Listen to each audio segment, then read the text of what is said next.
Welcome to the June Features section of the LTLS website. This month we are changing pace a little with our features articles.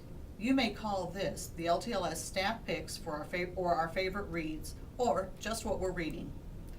There is also a new section in our features area which allows you to make comments about our features.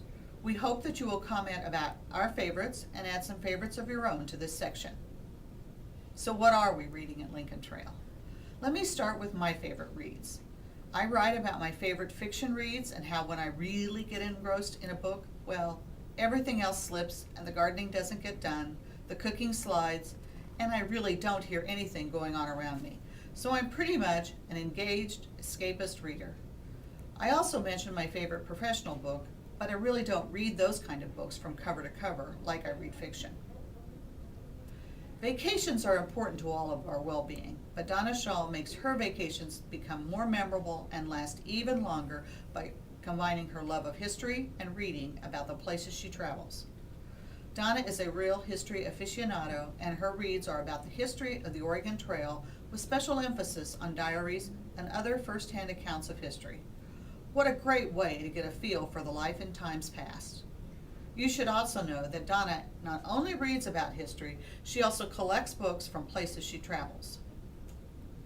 And Joe Shaka, well, he's all about nonfiction, and I'm not sure that he's really ever read a fiction book. And Joe's article highlights 3 books that he is reading or has read recently. The 3 authors, Gladwell, Smith, and Watson, are all quite different and let you know that Joe is interested in many things, and his reading habits demonstrate that. David Lotus is an avid National Geographic reader.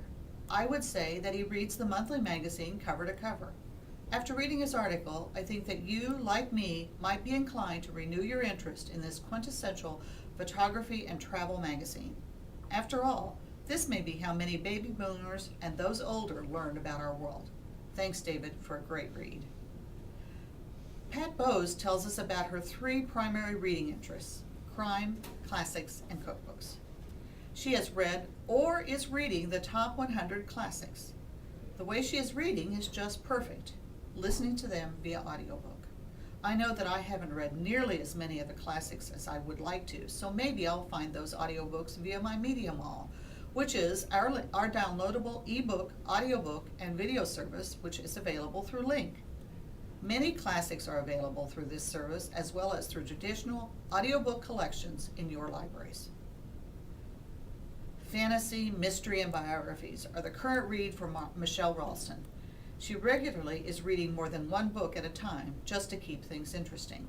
For her fiction reads, she tells us about several book series that she has enjoyed. One of my favorites is also hers.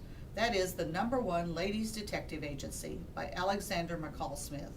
The setting is Botswana, and the books are, as Michelle states, lighthearted and fun.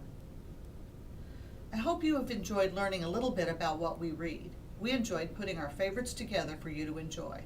Remember to add your comments about what we are reading or share some of your favorite reads. We want to hear from you. Thank you, and have a great summer and happy reading.